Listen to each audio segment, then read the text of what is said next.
La semaine dernière, je me baladais sur Reddit quand tout à coup, un post a attiré mon attention.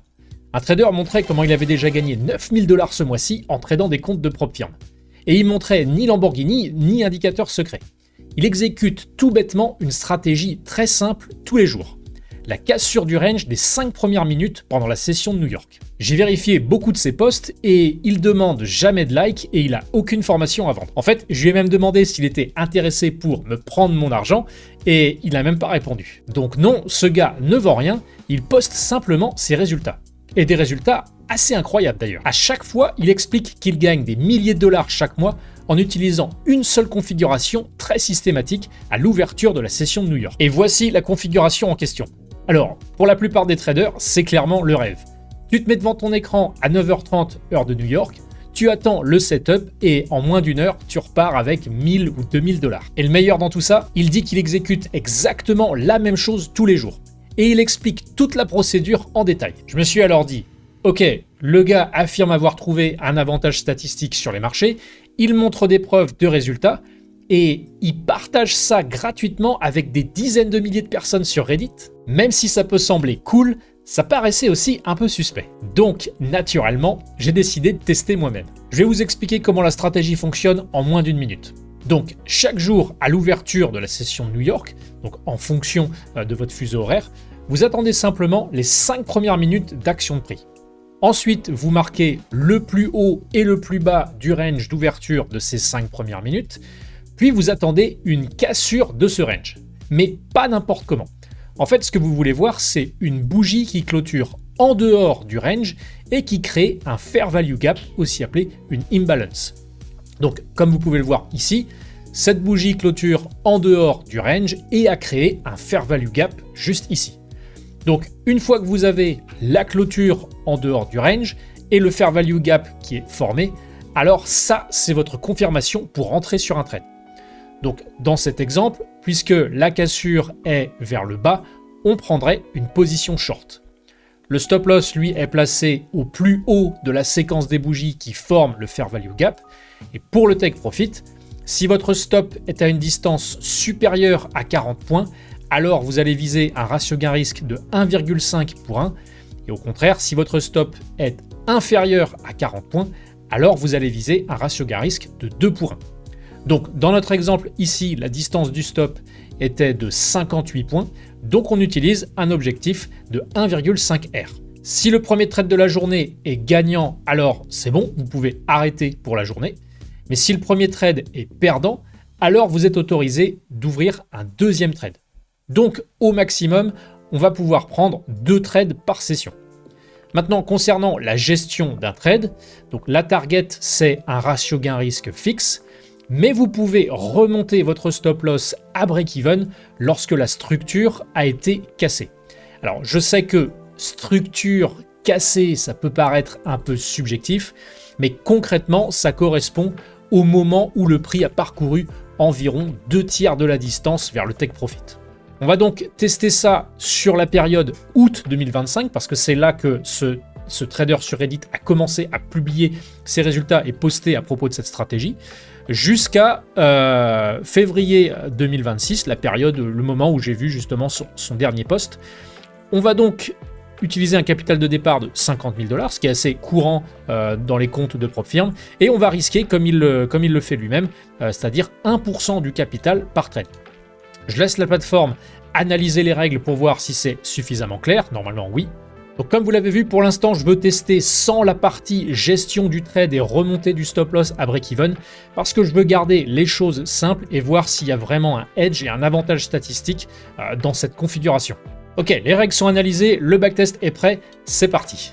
Pendant que ça tourne, dites-moi en commentaire si vous avez déjà vu ou utilisé une telle stratégie. Je suis curieux de savoir ce que vous en pensez. Ok, le test est terminé, voyons voir les résultats. Sur les 5 mois et demi, c'est en réalité très bon. On a 34% de rendement pour un drawdown max, lui, qui est limité à moins 9%. On voit que la courbe de capital, eh bien, elle est globalement croissante la quasi-totalité du temps, avec des petites phases de latéralisation. Il a un taux de réussite de 43%, un ratio gain-risque moyen de 1,65, ce qui en fait mathématiquement sur la période une stratégie gagnante avec une espérance de gain de 0,14, donc nettement en positif. Donc je comprends tout à fait pourquoi ce trader sur Reddit a, durant tout ce temps, d'excellents résultats. Je vais même tester la strat, non pas jusqu'à mi-février, mais vraiment jusqu'à aujourd'hui. Et là, on peut voir que c'est même encore mieux. Elle a continué de générer du rendement, puisque maintenant, jusqu'à mi-mars, enfin début mars, on est maintenant à 38% de performance pour un drawdown max, toujours lui limité à moins 9%. Donc, très bon jusqu'ici. Et le trade que je vous avais montré un peu plus tôt en exemple, le voici ici en jaune lorsque j'exporte la liste des trades. Maintenant, faisons un test légèrement différent. Au lieu de tester sur les 6 derniers mois, eh bien je vais tester sur les 7 dernières années. Donc pour ce faire, c'est très simple, je vais juste copier la stratégie, puisqu'on va garder le même actif, la même logique. Je vais juste changer les dates du backtest. On va commencer, non pas en 2025, mais au 1er janvier 2019. Je lance le test, c'est parti. Et pendant que ça tourne, si vous appréciez ce genre de contenu, n'hésitez pas à partager la vidéo, mettre un like ou vous abonner à la chaîne. Oh waouh! Là, la stratégie révèle sa vraie nature. Si on l'avait tradé sur, non pas les 5 derniers mois, mais les 7 dernières années, eh bien, les résultats seraient catastrophiques. Moins 78% de rendement, avec un drawdown max de moins 86%. Et là, on voit que le win rate n'est pas du tout le même. On a un win rate global sur un très grand nombre de trades qui n'est plus de 43% comme c'était le cas sur les 5 derniers mois, mais de 35% pour un ratio gain-risque, lui, toujours aux alentours de 1,6, 1,7.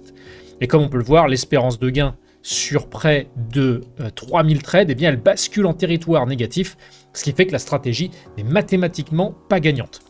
On peut voir que globalement, l'évolution du capital, eh bien, elle se fait quasi uniquement à la baisse, même si on a des petites périodes de reprise haussière, comme on peut le voir ici, même chose là. Là, on a des petits retracements haussiers en fait dans cette grande tendance baissière, un dernier ici, et aussi, comme on l'aperçoit, pile poil mi-2025, au moment où ce trader sur Reddit a justement commencé à utiliser cette stratégie et publier ses résultats. Et en fait, on peut voir que actuellement, eh bien, il est dans une phase justement de reprise haussière de cette stratégie, mais qui n'est potentiellement qu'un simple rebond haussier dans une grande tendance de fond qui fait que la stratégie est globalement baissière. Donc le fait que ces postes aient démarré vraiment exactement ici, eh bien, c'est pas étonnant qu'il ait de très bons résultats depuis. Et ça, c'est très important puisque ça montre ce qu'on appelle l'effet de récence, ou aussi appelé le biais de récence. C'est quand les résultats récents vous font croire que ce sont les résultats normaux que vous devriez obtenir. Mais lorsque vous regardez beaucoup plus loin dans le passé, vous réalisez que la stratégie ne fonctionne pas du tout sur le long terme. Alors, imaginons si vous êtes à la place de ce trader, vous avez gagné de l'argent pendant plusieurs mois avec cette stratégie, puis vous la backtestez sur 7 ans et vous découvrez ça. En toute honnêteté, qu'est-ce que vous feriez? Est-ce que vous continueriez à la trader puisque récemment elle vous rapporte de l'argent, ou bien est-ce que vous ajusteriez quelque chose? Au passage, voici aussi ce que ça donne si on ajoute à la stratégie la dimension gestion du stop et remontée du stop à break-even. En fait, ça change absolument rien. La courbe d'évolution du capital est presque identique. Donc, le fait de venir remonter ou amener son stop à break-even, ça n'apporte aucun edge supplémentaire. Alors, quelle est la vraie leçon ici? C'est pas que les stratégies d'OPR ou d'Open Range Breakout sont inutiles. C'est pas non plus que ce trader sur Reddit ment. Et c'est certainement pas que les stratégies simples ne peuvent pas fonctionner. En fait, d'après moi, la vraie leçon, c'est la suivante. La rentabilité d'une stratégie à court terme ne signifie absolument pas un edge et une rentabilité à long terme. Et c'est là que la plupart des traders tombent dans ce piège. Ils découvrent une stratégie dans un environnement de marché qui est favorable, elle fonctionne pendant quelques semaines et parfois même plusieurs mois, et là, la confiance augmente, la taille des positions augmente elle aussi, et puis soudain, les conditions de marché changent et là, l'edge ou l'avantage statistique disparaît.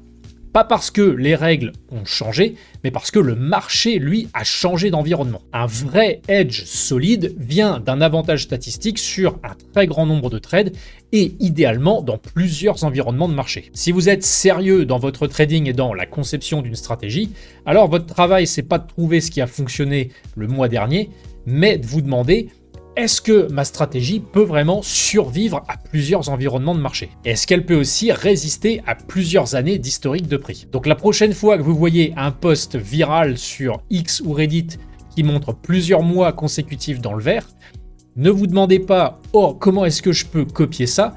Demandez-vous plutôt à quoi ressemble réellement la courbe d'évolution du capital sur 2, 3, 4, 5 ans et plus. Et au passage, comme vous pouvez le voir, on peut, sans coder quoi que ce soit, en littéralement moins de 5 minutes, tester une idée de stratégie et voir si elle a un véritable edge ou pas. Voilà, si cette vidéo vous a plu et vous a aidé à réfléchir de manière plus critique aux stratégies de trading qu'on peut trouver sur Internet, alors pensez à la partager ou à vous abonner à la chaîne. Quant à moi, je vous retrouve dans la prochaine vidéo. Ciao!